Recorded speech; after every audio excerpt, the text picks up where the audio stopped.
Olá, sou Rodrigo Montezuma, membro do grupo das doenças neuromusculares do Pavilhão Fernandinho. Gostaria de agradecer a colaboração de todos os membros do grupo na confecção de cirurgias, documentação dos casos, já que essas aulas são muito ricas em pacientes e sem a ajuda deles isso não seria possível. Dando início ao nosso tema inicial de hoje, seria a artrogripose múltipla congênita. Nós vamos tentar nos próximos 60 minutos, 50, 60 minutos, mostrar conceitos básicos sobre a doença e mostrar vários pacientes que nós temos documentado no nosso grupo, e mostrar também alguns detalhes da correção cirúrgica e deformidades frequentes dos membros inferiores, do quadril até os pés. Bom, falando um pouco sobre a doença em especial, isso é bastante importante que nós tenhamos a ideia que vejam há quanto tempo essa doença já foi descrita. Otto, em 1841, foi o primeiro a descrever essa doença. O nome artrogripose, o termo, foi primeiramente proposto por esse autor, o Rosenkrantz. Schanz, em 1897, foi o primeiro a dar esse nome de contraturas múltiplas congênitas. E o termo artrogripose múltipla congênita, Stern, em 1923, também nomeou assim. Como vocês podem ver, existem três formas da doença se apresentar do ponto de vista de nomenclatura. Nós vamos um pouco à frente mostrar a vocês como devemos chamá-la da melhor forma possível. Lembrando que a incidência não é tão frequente, obviamente, aos que passaram pelo Pavilhão Fernandinho sabem que lá essa doença é muito frequente, mas somos referência para esse tipo de problema, então acaba ficando frequente, óbvio. Mas na população geral, a incidência não é tão alta assim.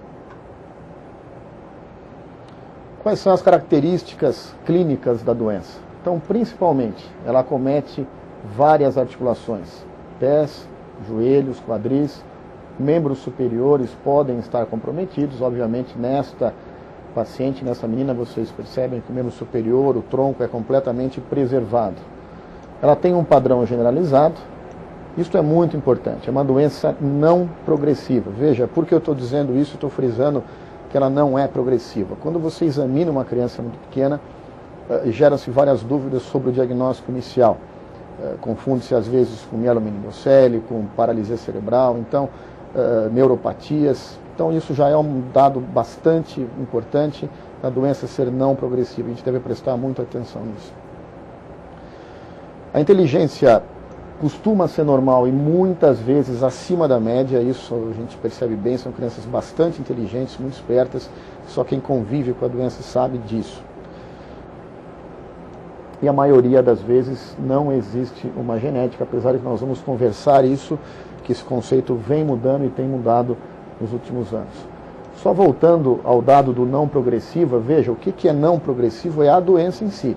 As deformidades vão progredir porque estamos tratando de uma doença que envolve contraturas articulares num esqueleto em crescimento. Então vai existir progressão das deformidades, mas não progressão da doença em si.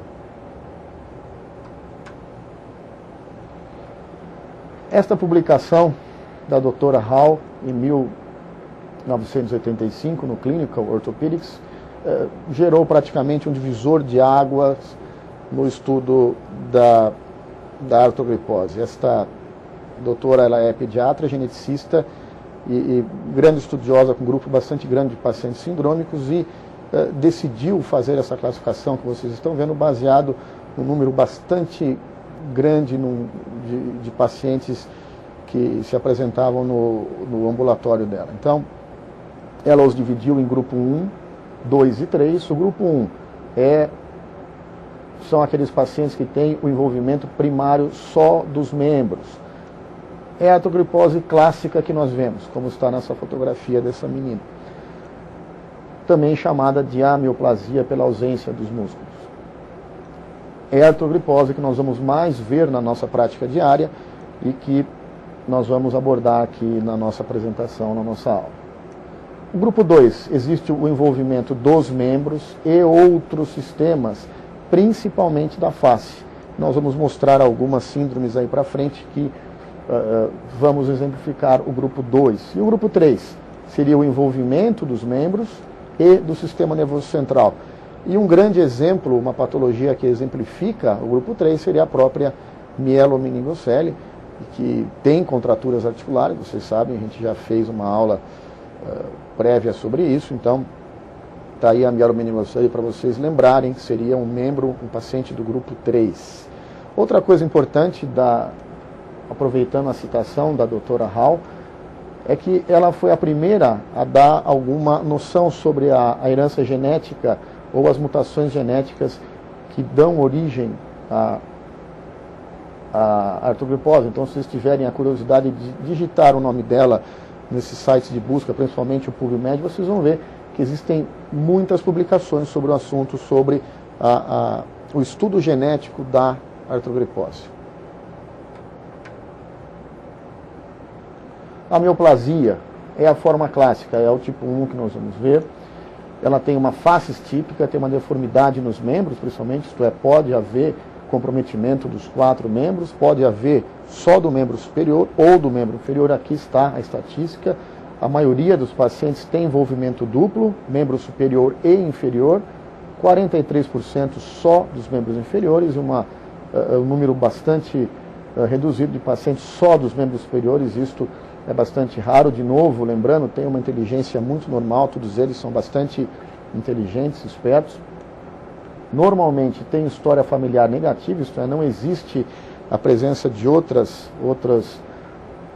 crianças ou outros familiares com artrogripose.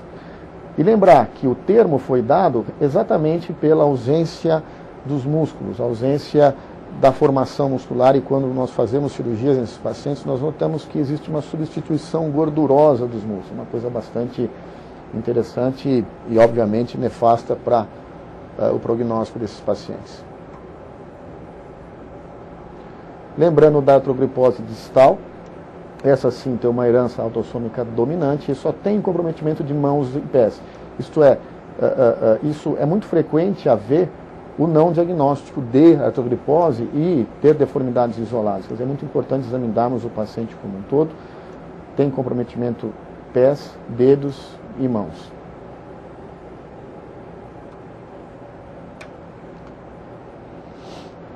Então vamos lá, lembrem que no começo eu havia mostrado naquele primeiro slide sobre inúmeras formas de chamar a doença. Tá? Todo mundo diz artrogripose, a aula está nomeada como artrogripose, porém o nome mais correto seriam contraturas ou múltiplas contraturas articulares congênitas. Isso é o termo mais aceito no mundo, porém pouco utilizado, porque o nome artrogripose ficou muito mais simples de ser falado, dito na prática diária.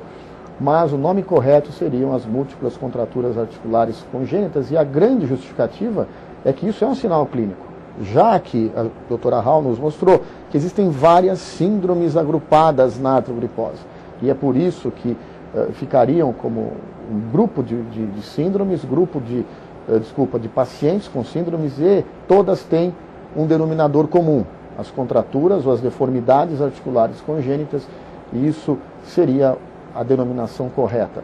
Para vocês entenderem, a artrogripose ficaria mais reservado ao grupo 1, às amioplasias, aos doentes que a gente está mais acostumado a ver e tratar. De novo, lembrando, existem contraturas já presentes ao nascimento. Essas contraturas elas não vão se desenvolvendo, como acontece na paralisia cerebral. De novo, inteligência normal, isso é bastante importante, que nós vamos falar de prognóstico, principalmente o prognóstico de marcha desses pacientes, é bastante interessante. Eles têm um prognóstico excelente por conta disso. É muito raro haver retardo mental, a não ser que haja um envolvimento sindrômico que tenha retardo mental. É comum o atraso no desenvolvimento neuropsicomotor, porém, é muito importante dizer, esse atraso não é devido a problemas no sistema nervoso central ou medula, e sim devido às deformidades. E essa é uma das justificativas que nós devemos corrigir todas as deformidades o mais rápido possível. Vamos falar um pouco para frente quando iniciarmos o tópico princípios de tratamento. E falando em prognóstico de marcha, Lembrar que geralmente, grande parte desses pacientes deambulam apesar de deformidades graves. Nós vamos ver para frente vários casos de pacientes. Faz muito tempo que eu não vejo um doente com artrogripose não deambular. Obviamente que a correção de algumas deformidades, como joelho e quadril, são absolutamente necessárias para que haja o ortostatismo e o desenvolvimento da marcha. Mas lembrando, quando vocês se depararem com uma criança, nunca digam para a família, para a mãe, não, essa criança não vai andar, então não merece a correção dos membros inferiores. Muito pelo contrário. Nós devemos, sim, dar muita atenção para isso e corrigir as deformidades, pé, joelho, tornozelo e assim por diante, o mais rápido possível, até pelo menos o 18º mês, obviamente se você pegar a criança antes disso para examiná-la. Continuando como um quadro clínico e laboratorial, não adianta muito colher exames, porque você vai se deparar com uma situação de CPK normal, análise cromossômica normal também, principalmente no tipo 1, óbvio, se tiver síndromes, você vai ter uma positividade nessas análises cromossômicas, e a velocidade de condução nervosa também não vai ter muita alteração. Eventualmente, se você tiver dúvida na diferenciação entre neuropatias, miopatias e outras coisas, vale a pena um CPK. Mas eu gostaria de lembrar que as neuropatias e miopatias, geralmente a criança nasce absolutamente normal e vem desenvolver o quadro depois dos 5, 6 anos de idade. Então, ao contrário aqui da mielomeningocele, a criança acaba já se apresentando ao nascimento com as deformidades típicas eventuais, membro superior ou membro inferior. Uma coisa interessante é que a biópsia muscular pode mostrar alterações neuropáticas, principalmente em 90% dos doentes, e miopáticas de 7%. Vejam, essa biópsia muscular não é apenas retirar um músculo e mandar para exame. Se você fizer isso, a fibra muscular ela vai se deteriorar no caminho e você não vai ter resultado algum. Existe toda uma metodologia para coleta para biópsia muscular que deve ser respeitada. Então, por esse motivo, normalmente nós não fazemos a biópsia muscular, mesmo porque esses dois tipos de alterações vão englobar a mesma doença e vão receber o mesmo tratamento. Lembrar que a substância branca é uma das origens do problema e o comprometimento da doença está particularmente aqui.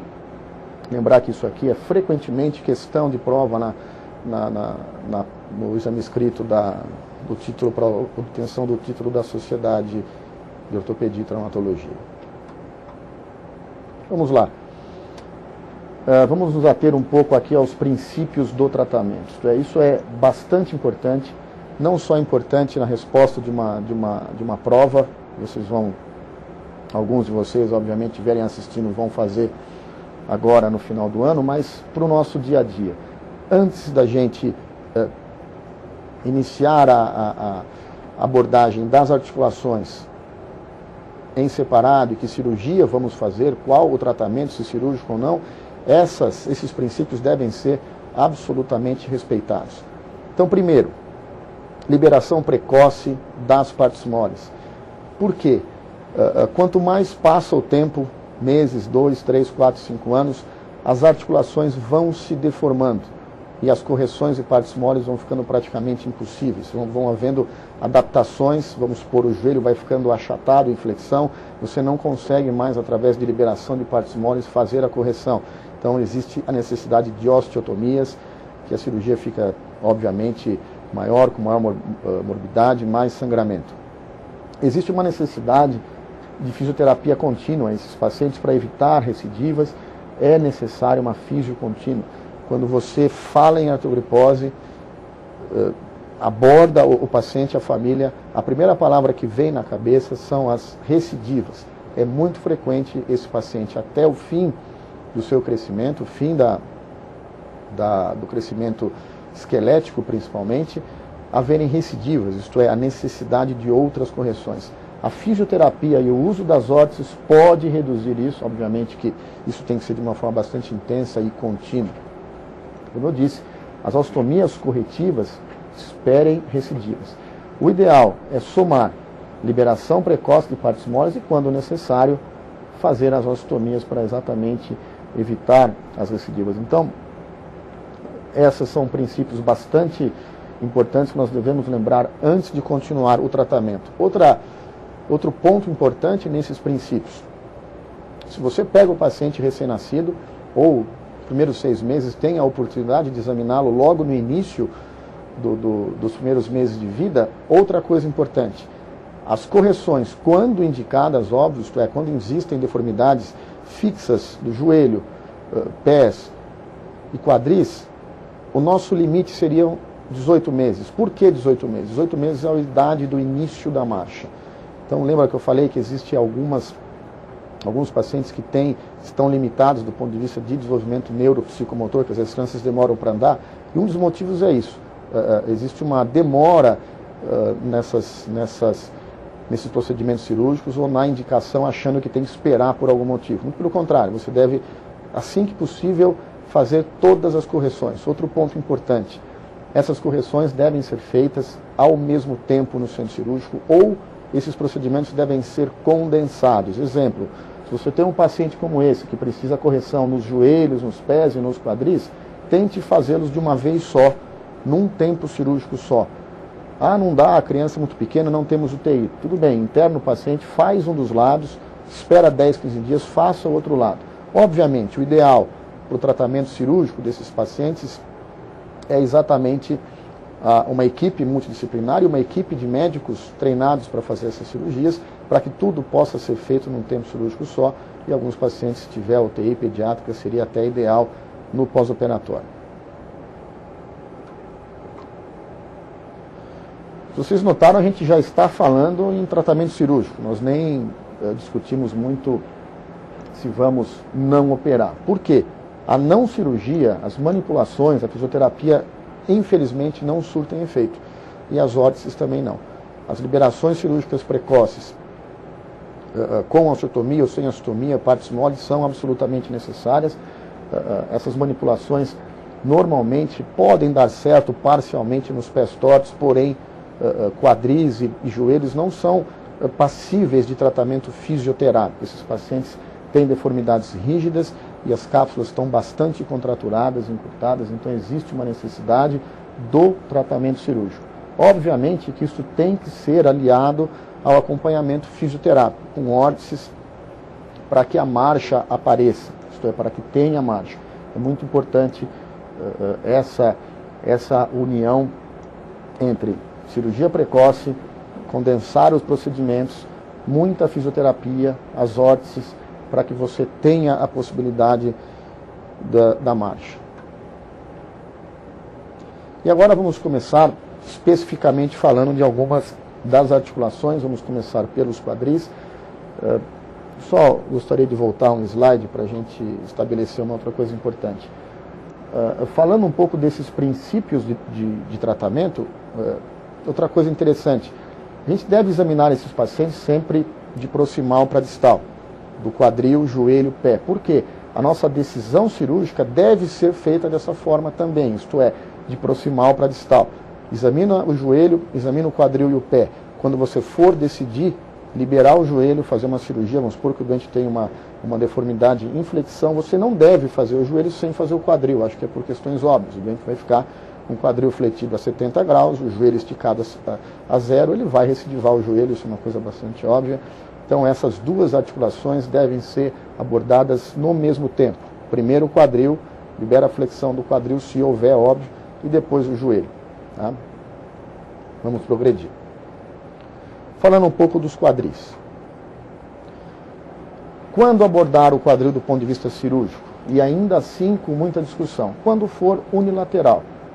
Notem esse caso, uma paciente de 2 anos e 1 mês, e aqui 15 anos depois do procedimento cirúrgico foi feita uma redução cruenta desse quadril, osteotomia periacetabular, encurtamento do fêmur, e aqui é uma situação tardia desse doente. Porém, o que nós percebemos?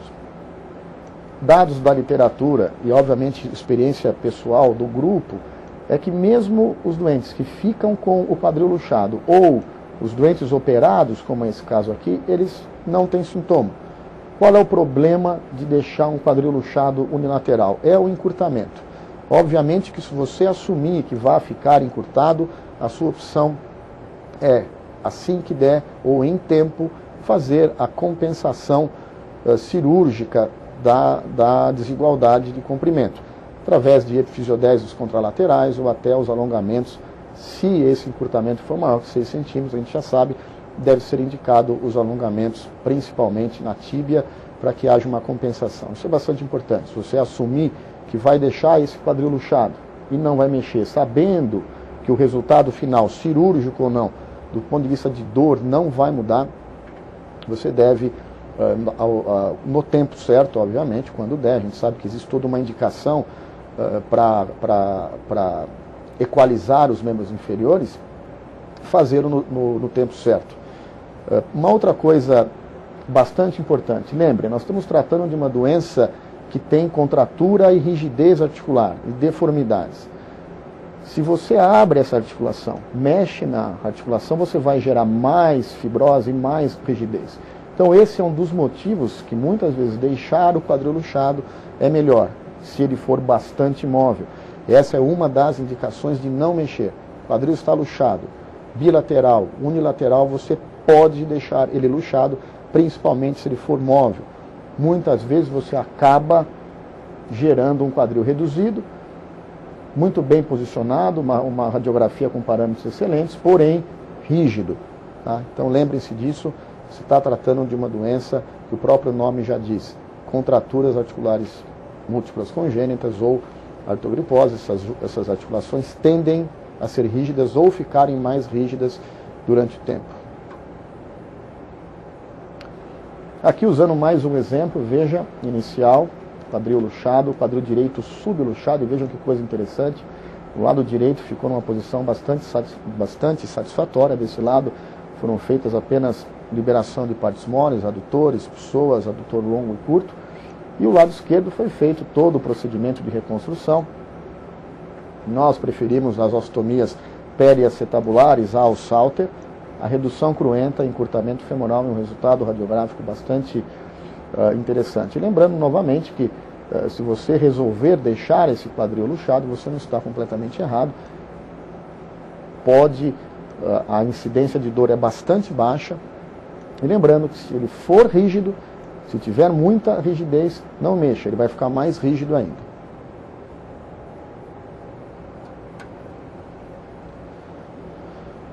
Vamos falar um pouco do joelho.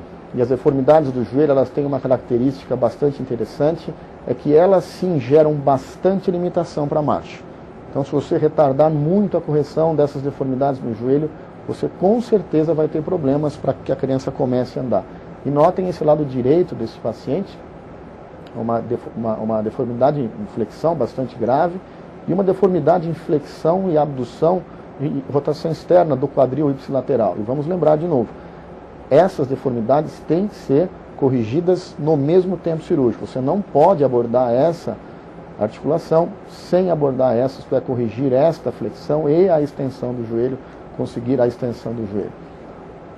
Então, lembrando aqui, um outro aspecto que eu não disse no começo, é que existe uma ausência das pregas articulares, e isso dá uma conotação ao paciente de boneco de madeira, porque essas articulações ficam completamente sem as dobras tanto de flexão quanto as dobras anteriores. Podem ver, existem essas pequenas covas no joelho, também é bastante clássico da mioplasia do tipo 1 da classificação. A deformidade mais frequente é a contratura em flexão. Nós vamos ver contraturas e deformidades em flexão e as deformidades em extensão, que são basicamente as que estão presentes nesses pacientes. E na prática a gente vê até mais do que esses 50% que está referido aí no slide. Uma coisa bastante importante para que vocês entendam, esses pacientes quase não têm musculatura do quadríceps. Isso vai impedir, caso a grande dificuldade para a marcha. Mas, do ponto de vista de prognóstico e resultado final, o que vai acontecer? Esses joelhos, eles são praticamente rígidos em flexão. O que vai acontecer? Ele vai ficar rígido em extensão. Você não vai transformar esse joelho num joelho móvel que tenha grande capacidade de flexo-extensão. Resumindo, esse quadríceps, ele está ausente, ele não vai ter participação no futuro. E do ponto de vista da marcha, especificamente, é interessante que o joelho fique em extensão. Um joelho em flexão rígido impede a marcha. Um joelho em extensão rígido permite marcha. Então isso é bastante importante lembrar, porque vai haver uma certa cobrança da família porque o joelho não mexe. É importante você dizer que ele já não mexia, isto é, ele já era rígido ou tinha uma amplitude de movimento muito pequena.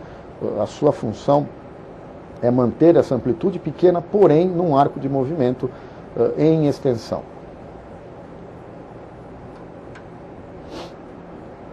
Nós vamos dividir em casos muito leves, 0 a 20 graus, não precisa fazer nada, eventualmente até uma órtese. Veja que essa menina evoluiu bastante bem sem tratamento, tá? Aqui só o uso das órteses. É importante que essas órteses tenham essa contenção anterior exatamente pela ausência do quadríceps. E são pacientes que dificilmente caminham ou iniciam marcha e ortostatismo sem as órteses. E aqui lembrando novamente, nós vamos falar isso várias vezes. Se você olha esta criança recém-nascida, ninguém diz que essa criança vai andar. Porém, olha aqui ela em pé sozinha, sem apoio e já fazendo ortostatismo em marcha. Aqui ela novamente, o comprometimento do membro superior também é abordado.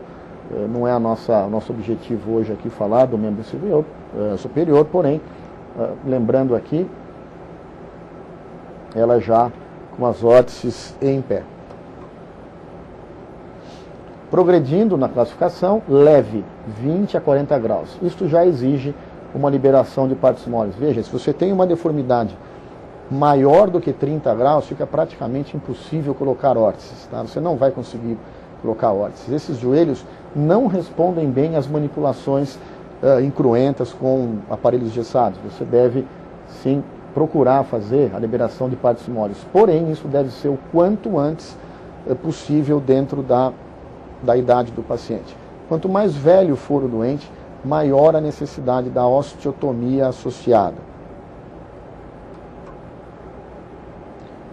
E aqui o exemplo daquele garoto, pós-liberação de partes moles, nós fazemos a liberação de tudo. Tendões, todos os flexores dos joelhos são liberados, libera-se os isquiotibiais medial, lateral, e faz uma capsulotomia posterior para que haja a completa correção. Veja que ainda mesmo assim não houve uma correção completa, ficou aí uns 20 graus de flexão residuais. Outra coisa importante, se durante a liberação de partes moles nós damos a preferência por fazê-la em decúbito ventral, para que haja uma facilidade maior na identificação das estruturas feixe e nervo, se por um acaso houver a tensão do nervo ciático, e ali já é uma divisão ciático-fibular comum, deve-se proceder ao encurtamento femoral para que não haja tensão desse nervo. Não precisa se preocupar muito com os vasos, pois os vasos, volta por favor, eles acompanham a deformidade. Tá? O feixe poplíteo ele acompanha a deformidade, o nervo não. O nervo normalmente ele está acompanhando o bíceps femoral. Então é muito importante que você dê atenção que se por um acaso houver uma tensão muito grande do nervo, você deve fazer o encurtamento femoral pela mesma via de acesso. E aqui o exemplo dele.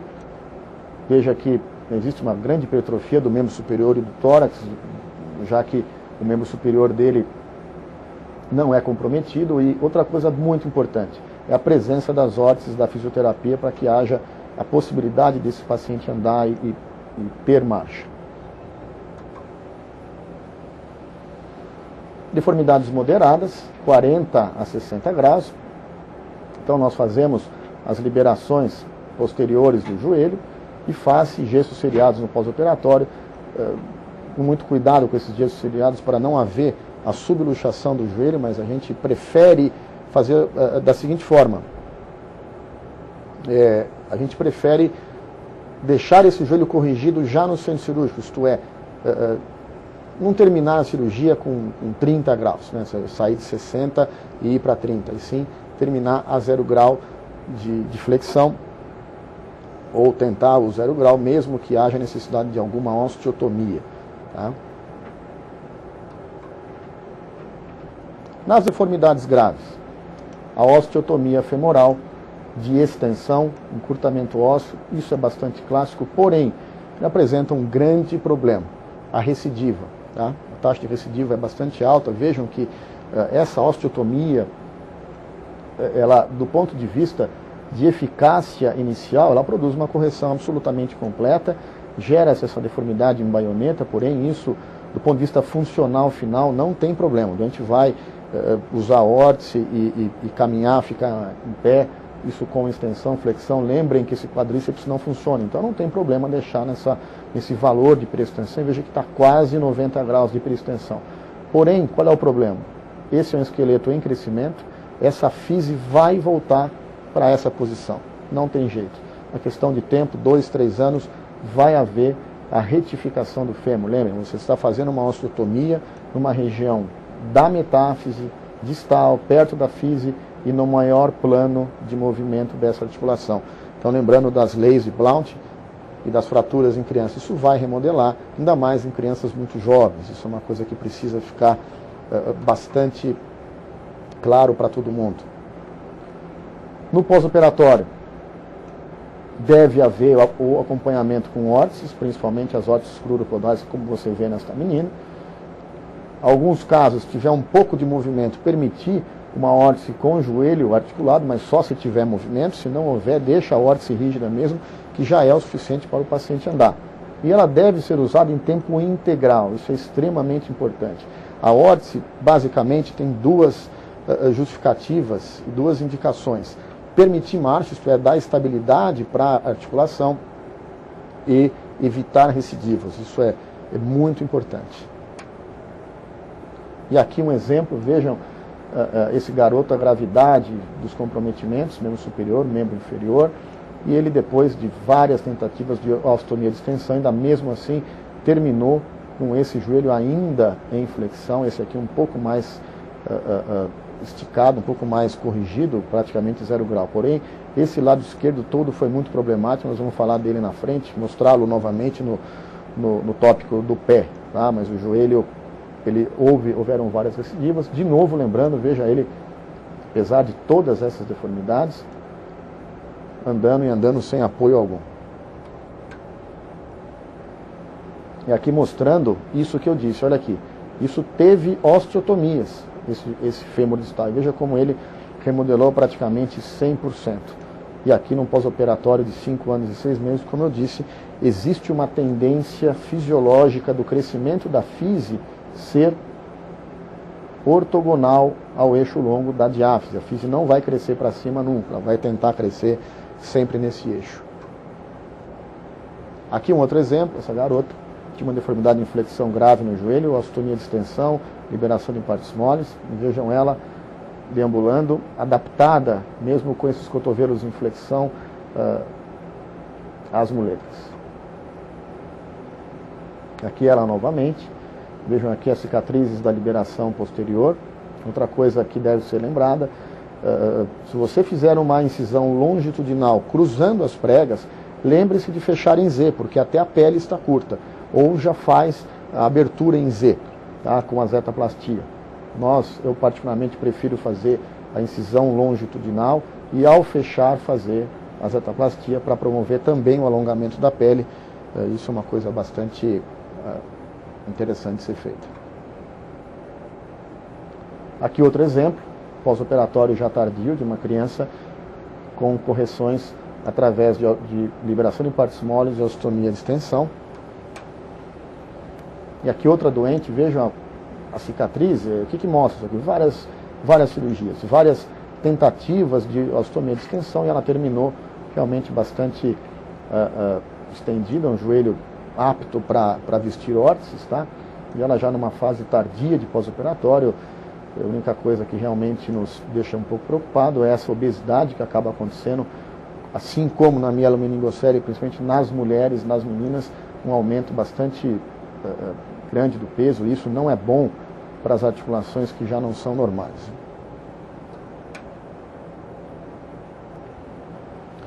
E aqui um exemplo de um outro paciente com uma deformidade em flexão, e aqui vocês notam o arco de movimento dos joelhos, até que bastante razoável. Aqui de novo a osteotomia de extensão, veja o resultado final.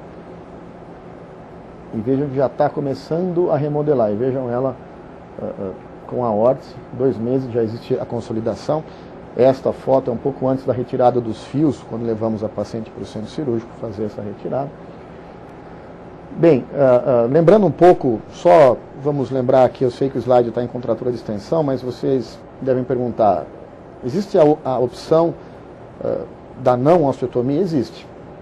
Uma das coisas que são feitas, se você não conseguir uma correção completa ou tiver um paciente mais velho, com uma deformidade em flexão acima de 80, 70, 80 graus, existe a possibilidade da colocação dos fixadores externos e a correção progressiva dessa deformidade com o fixador externo.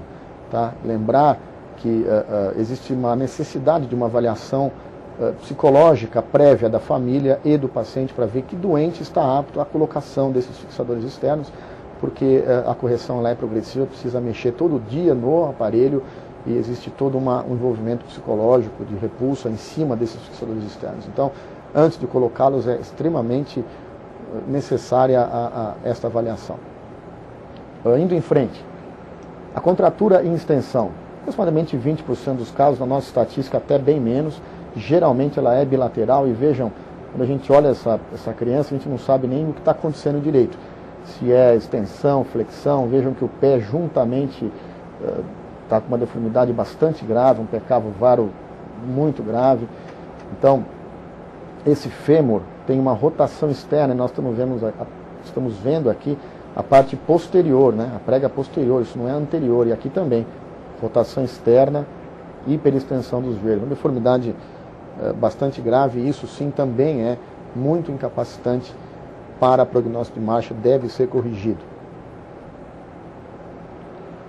E aqui um exemplo, contratura em extensão, foi optado pelo tratamento incruento, porque não existia a hiperextensão radiográfica. Esse é a paciente, em pé, obviamente, houveram correção dos pés, né? Houve o tratamento desse petalo vertical bastante grave, que vocês veem, bilateral, e aqui ela, 14 anos e 2 meses de pós-operatório, um segmento bastante longo, e vejam, apesar da deformidade grave do membro superior, ela está em pé.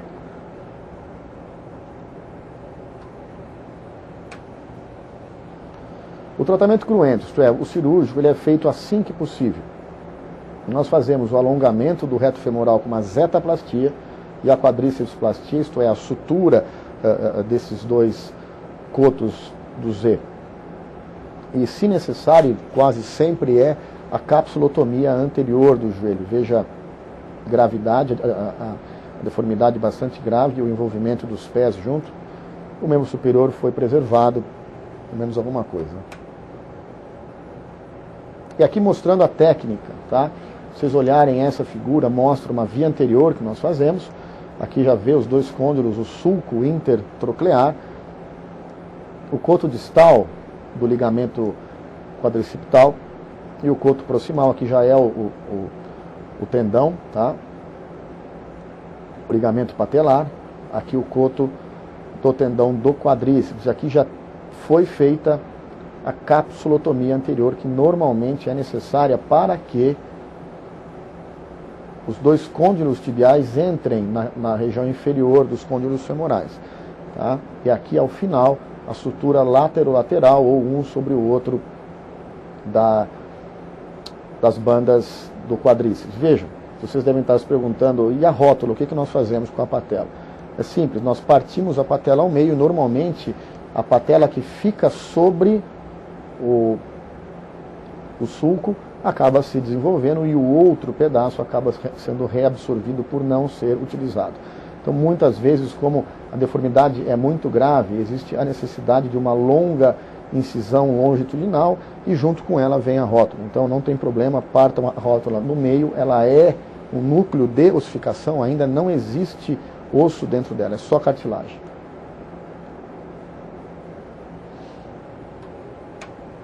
E aqui um exemplo, uma deformidade de hiperextensão, quase uma subluxação anterior do joelho, veja, bem grave.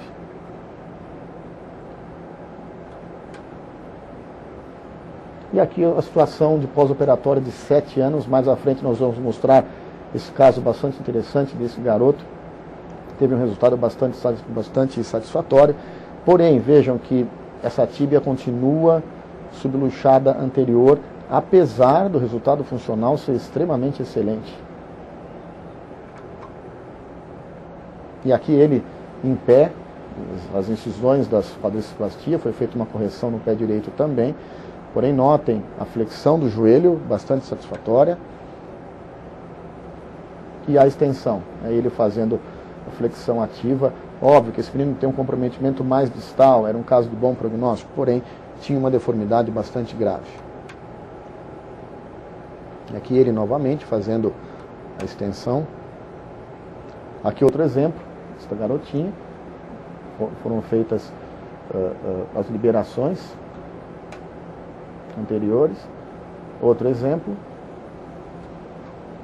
um pós-operatório tardio.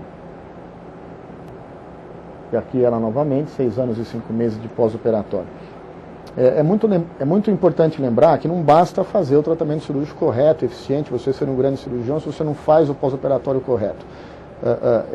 No pós-operatório imediato deve-se imobilizar o joelho em flexão, em 15 dias fazer a troca por uma tala em extensão, depois de uma semana fazer a troca em flexão e assim por diante, até que você encurte esse tempo de troca de tala por flexão e extensão a cada 12 horas. Isso é a parte talvez mais penosa e difícil para a família, que você vai terminar com 2 órtices, uma órtice em flexão e uma órtice em extensão. E essa troca, nos primeiros 2 meses, deve ser feita dessa forma que eu disse. Lembre-se, se você não fizer e deixar o joelho imobilizado em extensão, ele vai terminar rígido de extensão e você não ganhou flexão. Tá? Aqui um outro exemplo, 9 anos e 5 meses.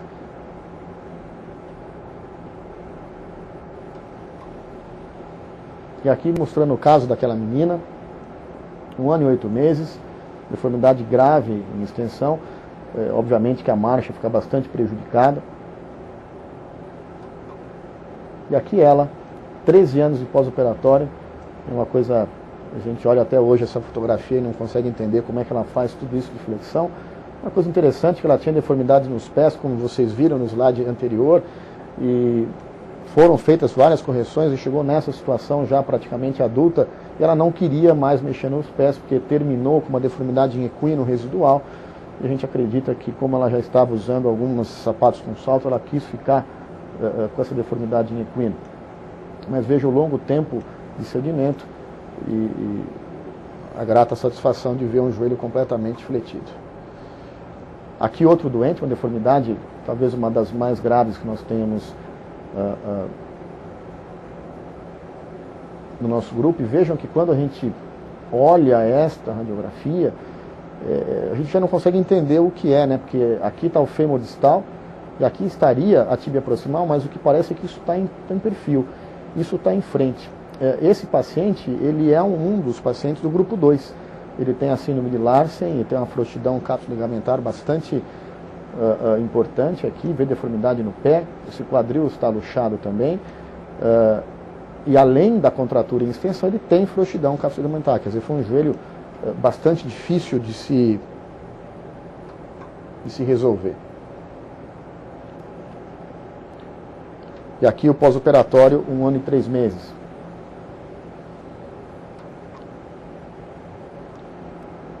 Aqui novamente. E vejam que essa imagem ainda persiste, né? E aí ele aqui, já numa situação mais tardia de correção, com órtices. Aqui outro caso, uma contratura, uma deformidade um pouco mais leve, e ela numa situação de pós-operatório, 2 anos e 6 anos de idade, com o joelho bem posicionado. Bem, vamos continuar e vamos para o tornozelo e para o pé. A deformidade mais frequente, sem sombra de dúvida, e mais problemática é o pé equino-varo, o pé torto, congênito. Qual é o problema dele? Altas taxas de recidiva.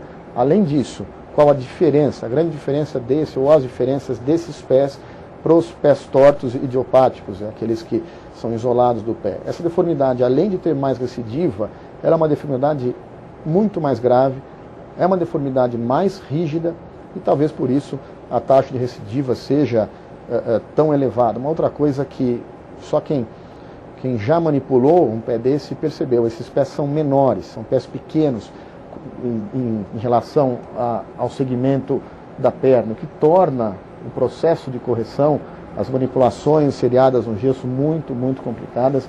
Então, eu acho que essas são três coisas que acabam atrapalhando bastante o tratamento inicial com gesso, isto é, não é aquele pé torto idiopático que você vai fazer a manipulação e vai ficar tudo bem. Nossos objetivos principais, o que você quer? É converter esse pé bastante rígido e deformado num pé, você vai saber que ele vai ficar rígido. Isso é uma coisa que tem que ser estabelecida antes de você encostar a mão no paciente. Esclarecer para a família, para a mãe, ou que seja lá quem estiver acompanhando o doente, que esse pé vai continuar rígido. Porém, se você obtiver um pé plantígrado, e principalmente sem dor, já está de bom tamanho. Sempre lembrar que você está cuidando de um paciente com envolvimento global dos membros, tá? Não é só um pé torto. Esse é o grande problema, talvez, das coisas. Isto é, se você tiver joelho comprometido, quadril comprometido, não começa só o pé e deixa para depois. Tente fazer um tratamento global, como nós falamos da outra vez, saber que doença que você está tratando e não encarar como um doente só com o pé torto. Isso é extremamente importante. Então vamos lá, como é que fazemos isso? A gente sempre começa com as manipulações, é uma coisa interessante que a gente vem aprendido com o Dr. Ponseti, aprendeu com toda a ideia inicial dele no tratamento do pé torto, que foi expandido aqui para nós na artrogripose, por ele também. Essas manipulações, uma das grandes vantagens é que elas deixam o pé bastante mais flexível, muito mais flexível, tá? Através dessa manipulação seriada. No momento, hoje em dia, nós temos usado a mesma sequência de manipulações do Dr. Ponseti, proposto por ele, e com bastante satisfação, com resultados ótimos. Porém, uma coisa que nos preocupa é que a deformidade em equino sempre persiste, e ela persiste numa gravidade bastante grande. Tá? Então, quando você vai para o centro cirúrgico fazer a tenotomia percutânea, muitas vezes é preciso abrir o tendão, fazer um alongamento em Z ou até uma ressecção segmentar desse tendão e a capsulotomia posterior. Você deve estar pensando, pô, mas ele vai ressecar um pedaço de tendão? Sim, na verdade isso tem dois aspectos. Primeiro, você está tratando uma articulação que vai ficar rígida. Ele não vai ter flexão plantar ou dorsiflexão, né? Você vai transformar, lembra, nós estamos falando de uma doença que envolve rigidez articular. Então, não tem problema se você ressecar um pedaço do tendão. E outro aspecto, você diminui a chance de recidivas do equino. Tá? Então aqui mostra a técnica, liberação de parcimônias. Aqui, esse slide, na verdade, já é uma referência à nossa experiência com a talectomia, e veja quando que nós indicamos a talectomia. Principalmente se a deformidade persistir, ela for bastante grave e essa liberação de parcimônias posterior não for suficiente, tá bom? Aqui nesse caso tivemos um excelente resultado com isso que eu disse. Abre-se posterior, isola-se o tendão, faça o alongamento em Z, faça a cápsula posterior, se necessário, tiver muita adução, faça uma abertura medial e a liberação das cápsulas e do músculo abdutor do hálux, que tem um posicionamento bastante interessante dos pés. Muito importante que haja a órtese em período integral, ela vai garantir, principalmente para nós, evitar recidivas, tá bom? Aqui um exemplo de uma paciente que foi optado pela ressecção do talos. Lembrem, começamos a correção não foi suficiente, no transoperatório optou-se pela talectomia e veja um resultado bastante satisfatório, apesar de um discreto valgo, às vezes, que acaba acontecendo se a liberação de parcimônias for muito excessiva. Então precisa tomar bastante cuidado com isso, que é aquele outro paciente, deformidade bastante grave nos pés.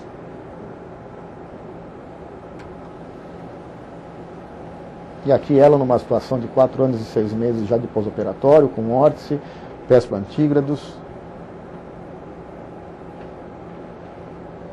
E aqui de novo vejo um aspecto clínico bastante interessante, uma correção de um pé bastante grave como aquele, um resultado bastante satisfatório, que esse garoto, deformidades rígidas, graves, e aqui a situação de 8 anos e 10 meses de pós-operatório. E aqui a situação radiográfica, obviamente que a gente olha, não vê o talo, fica todo mundo um pouco assustado, e a gente obviamente também que não sabe o que vai ser o futuro desta articulação. Porém, até agora a gente não fez, não lembro de ter feito, acho que só 1 ou 2 doentes da fusão entre a tíbia e o calcâneo. O resto todos estão assintomáticos. Aqui outro paciente, pós-operatório 8 anos e 7 meses. E o resultado radiográfico bastante interessante. O problema são as recidivas e a deformidade residual. Isso pode acontecer por 2 motivos. Correção insuficiente, crescimento remanescente e um terceiro que não está escrito, mas é o não uso da órtese ou o uso inadequado da órtese. Óbvio que a recidiva também está relacionada à gravidade inicial do pé. Aqui o exemplo desse garoto, veja, deformidade muito grave, artrogripose, e a gente não espera que haja uma correção num tempo só cirúrgico. E aqui 1 ano e 10 meses, com liberação de partes moles e talectomia, vejam que nós não conseguimos corrigir o pé. Tá? E aqui uma situação de 6 anos e 4 meses. Esse garoto, depois disso, foi para uma correção do pé com fixador externo, que foi a única coisa que fez esse pé se corrigir ao final. Vejam, 7 anos e 6 meses. Aqui já haviam regiões de fusão. Só lembrando, aquele garoto era portador da síndrome de Freeman-Sheldon, quer dizer, um tipo 2 da artrogripose. Talvez haja algum tipo de, por esse envolvimento genético, maior gravidade desse pé. Aquela garota novamente do joelho, o pé dela, mesmo com talectomia e partes moles, e vejam que imagem interessante desse navicular, a gente deveria ter ressecado ele, porque ele está realmente em excesso aí. Bem, agora vamos mostrar alguns casos, e alguns deles são 3 casos. Vejam, alguns deles estavam na nossa apresentação. Esta criança de 3 anos, um quadril luxado, bastante alto, até já com um neoacetado. Aqui, deformidade nos pés equinos varos.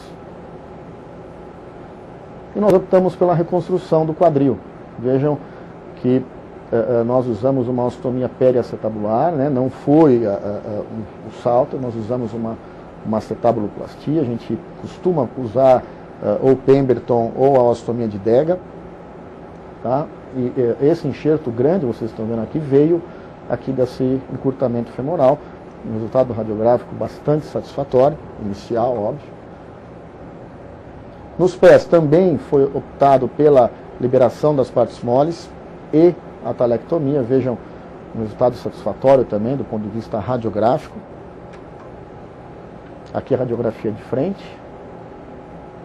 O resultado final do quadril, 3 anos de pós-operatório, final não, desculpa, mas com 3 anos, intermediário aí. Aqui a criança em pé, vejo uma boa correção dos pés, plantígrados, paciente já fazendo ortostatismo aos 3 anos. Vamos para o segundo caso, um daqueles meninos que nós mostramos, deformidade em hiperextensão dos joelhos, e aí o perfil, deformidade bastante grave, uma coisa que acaba acontecendo é a retificação da região anterior dos côndilos, isto é, se você não promover uma correção precoce, você não vai conseguir realmente trazer a tíbia para baixo dos côndilos. Vejam que numa situação inicial até houve parcialmente essa flexão final, tá? Mas o que a gente nota é que na radiografia de perfil final não houve a translação final própria da flexão do joelho. A gente deve lembrar que o joelho tem 2 centros de rotação e nesse movimento combinado dos 2 centros, o final da flexão é feita por translação. Isso não aconteceu. Eu acredito que algum dos motivos seja o tempo que nós demoramos para iniciar o tratamento, aqui notando as 2 patelas presentes. Aqui o resultado final dele, flexão e extensão máximas, bastante interessante. Caso 3, deformidade dos pés equinovaros, criança bastante jovem, 1 ano e 3 meses. Vejam que depois das manipulações, o que terminamos, né? Quer dizer, terminamos com um calcânio bastante deformado em equino e um pé meio em mataborrão, isto é, houve uma correção excessiva no gesso. Uma coisa que nós devemos tomar cuidado, assim que isso começa a acontecer, deve-se parar o gesso e fazer aquilo que nós dissemos, isto é, a liberação posterior. Não adianta só fazer a tenotomia. Vocês devem lembrar que a tenotomia percutânea proposta pelo Dr. Ponseti consegue corrigir apenas 25 graus dessa deformidade em equino dos calcânios. Optamos então pela ressecção, pela liberação de partes moles, a talectomia. Esses 2 fios estão sendo passados do calcânio para a tíbia. E aqui eu escolhi esse caso exatamente para mostrar o resultado muito, muito interessante da talectomia, num caso bastante grave. Vejam que aquele caso mostra que a manipulação não foi tão eficaz assim, mostrando que ela acabou gerando um pé em mataborrão. O que nós fazemos também nesses casos acima de 2 anos de idade? Fazemos também a fusão calcânio-cuboide, a passagem de um fio, para evitar a recidiva em adução. E aqui uma imagem de frente do tornozelo, checando a posição dos fios. E vamos a algumas perguntas interessantes e lembrar alguns pontos principais da aula. Qual o prognóstico de marcha na artrogripose? Isso é uma coisa interessante para nós e para a família. Isso normalmente é a primeira pergunta que os familiares fazem. Quando operar o quadril? Qual a resposta desses pés ao método de Ponseti? Qual a importância da classificação de Hall e os princípios do tratamento? Quer dizer, essas perguntas devem surgir na cabeça de todos que se envolvem no tratamento dessas crianças. Vocês devem se perguntar tudo isso aqui antes de começar a tratá-los. Então vamos lá, essa criança é um dos exemplos que nós usamos para mostrar que o prognóstico de marcha é praticamente certo. São muitos poucos doentes, são poucos doentes que se não corrigidos, eles não vão andar. Obviamente que o prognóstico de marcha fica diretamente relacionado às suas correções. Você deve corrigir os problemas para que a criança possa ter ortostatismo. Respondendo à pergunta do quadril, a gente ainda acredita que essas luxações unilaterais produzem resultados bastante satisfatórios. Lembrando que não está errado deixar os quadris luxados, se for bilateral principalmente, não se aventure, não é uma cirurgia fácil, cabeça do fêmur pequena, osso pequeno, é difícil achar o acetábulo, muita fibrose, não é uma luxação congênita, uma displasia típica. O resultado das manipulações com o método de Ponseti são bastante interessantes, porém elas não conseguem resolver muito a parte posterior, isto é, o retropé, o calcânio, o tendão calcâneo. Então lembre-se de fazer o alongamento posterior do calcânio e a capsulotomia. A importância da classificação de Hall foi exatamente aquele divisor de águas que eu falei, principalmente do ponto de vista de entender que a artrogripose não é uma doença isolada, ela está só no grupo 1. Isso aqui é uma coisa global. Todos esses pacientes que estão nesse grupo têm contraturas articulares múltiplas congênitas, que seria o nome ideal para a doença. Obrigado.